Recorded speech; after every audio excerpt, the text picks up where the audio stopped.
بسم اللہ الرحمن الرحیم۔ کلاس 9 بیٹا، آج بدھ 16 دسمبر 2020 کو ہم اپنی مطالعہ پاکستان جماعت نہم کی کتاب کا جو ہمارا سبق نمبر 4 ہے، خواتین کو با اختیار بنانا، اس میں شامل ہم اپنا ٹاپک پاکستان میں خواتین پر تشدد کے خاتمے کے لیے حکومتی اقدامات یہ پڑھیں گے۔ بیٹا سب سے پہلے تو آپ اپنی بک میں پیج نمبر 102 اوپن کر لیں، ٹھیک ہے؟ یہ میں آپ کو پڑھ کے سمجھاتی ہوں، سارا آپ ساتھ ساتھ سمجھتے جائیں۔ پاکستان میں خواتین پر تشدد کے خاتمے کے اقدامات سے پہلے ہمیں یہ جاننا بہت ضروری ہے۔ آپ کو معلوم ہے کہ ہم مسلم معاشرے میں رہتے ہیں بیٹا، مسلم شہری ہیں، اور ہمارے دین اسلام میں جو ہے خاص طور پر خواتین کو بہت زیادہ عزت، مقام اور رتبہ حاصل دیا گیا ہے، اور بیٹی جو ہے یا عورت، وہ چاہے مسلمان ہو یا غیر مسلم ہو، سب کی عزت، احترام اور ادب ہم سب پر لازم ہے، ٹھیک ہے؟ تو اسی طرح ہم دیکھتے ہیں کہ پاکستان کا ملک جو بنایا ہی اسلام کے نام پر گیا تھا کہ جہاں پہ سب لوگوں کو برابر حقوق حاصل ہوں، اور وہاں پر خواتین کو تحفظ فراہم کرنے کی زیادہ ذمہ داری عائد ہوتی ہے۔ بیٹا اس میں جو ہے اب ہم سب سے پہلے دیکھتے ہیں کہ مسلم آئلی قوانین کا نفاذ جو کیا گیا تھا 1961 میں، ٹھیک ہے؟ جنرل ایوب خان نے اپنے زمانے میں یہ مسلم آئلی قوانین نافذ کیے تھے، جس میں انہوں نے جو ہے خواتین کو بہت زیادہ تحفظ فراہم کیا گیا تھا، اور ڈھیر ساری چیزیں تفصیل سے بیان کر دی گئی تھی۔ اس کے تحت جو ہے نکاح کو یونین کونسل میں رجسٹر کرانے کا ایک اہم نکتہ شامل کیا گیا تھا، جس سے خواتین کو تحفظ حاصل ہوا تھا۔ اس کے ساتھ ساتھ ہی شادی کے لیے جو ہے لڑکیوں کی عمر مقرر کی گئی تھی، 16 سال مقرر کی گئی تھی۔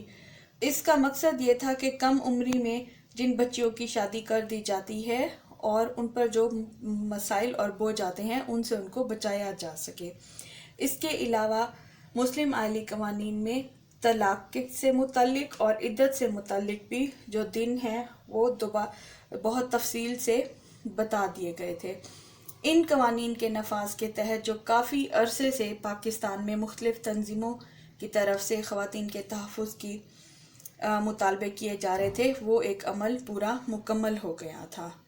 اگرچہ مسلم آئلی قوانین میں کسی حد تک جو ہے خواتین کو تحفظ حاصل ہوا تھا، لیکن جو سب سے اہم بات ہے کہ کم عمری میں شادی، وہ پاکستان میں ایک رواج ہے، بہت سے شہروں میں اور خاص طور پہ دیہاتی علاقوں میں کم عمری میں ہی بچیوں کی شادی کر دی جاتی ہے۔ تو اس سلسلے میں حکومت پاکستان نے پھر 2015 میں ایک ایکٹ نافذ کیا تھا۔ وہ والدین جو اگر اپنی بچیوں کی شادی کم عمری میں کرتے ہوئے پائے گئے تو ان پر قانونی چارہ جوئی کی جاتی۔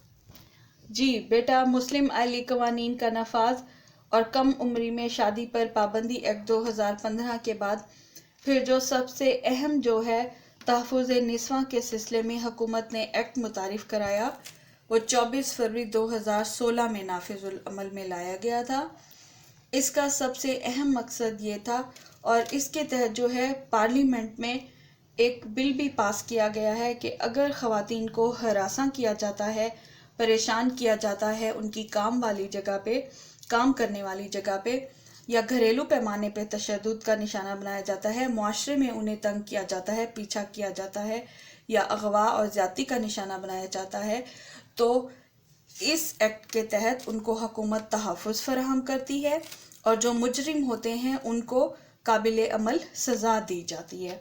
اس ایکٹ کے تحت سب سے اہم جو ہے کارنامہ حکومت کا، وہ ضلعی سطح پر انسداد تشدد مراکز برائے خواتین کا قیام عمل میں لایا گیا تھا، ٹھیک ہے بیٹا؟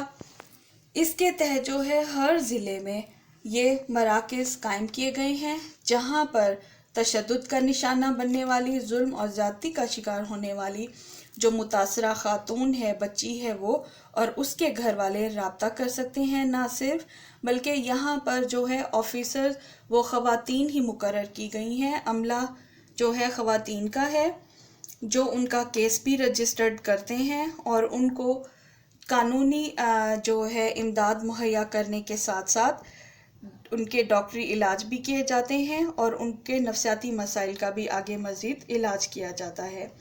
بالفرض اگر کوئی خاتون یا بچی ضلعی سطح پہ جو قائم ہے تشدد کے مراکز سینٹر تحفظ کے، وہ اور اس کے گھر والے رابطہ نہیں کر سکتے، تو پھر دوسری سہولت دی گئی ہے ٹول فری نمبر کی 1043۔ اس پر متاثرہ عورت اور بچی کہیں سے بھی کال کر کے اپنے خلاف جو اس کو تشدد کا نشانہ بنایا گیا، ظلم اور زیادتی کا نشانہ بننے والی خواتین جو ہیں وہ اس نمبر پر رابطہ کر کے محافظ ٹیمیں جو ہیں ان سے رابطہ کر سکتی ہیں۔ یہ جو مراکز ہیں یہ صبح سے لے کر شام تک کھلے رہتے ہیں۔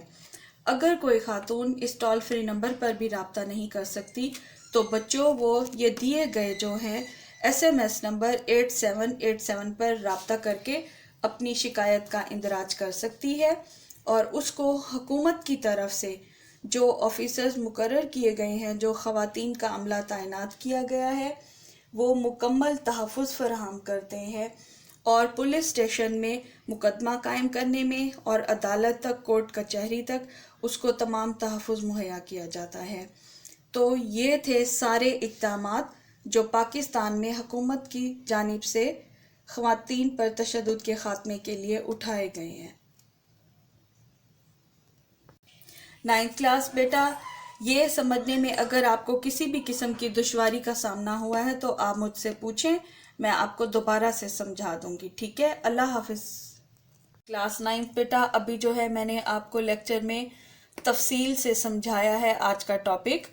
ہماری بک میں سبق نمبر 4 خواتین کو با اختیار بنانا، ٹھیک ہے؟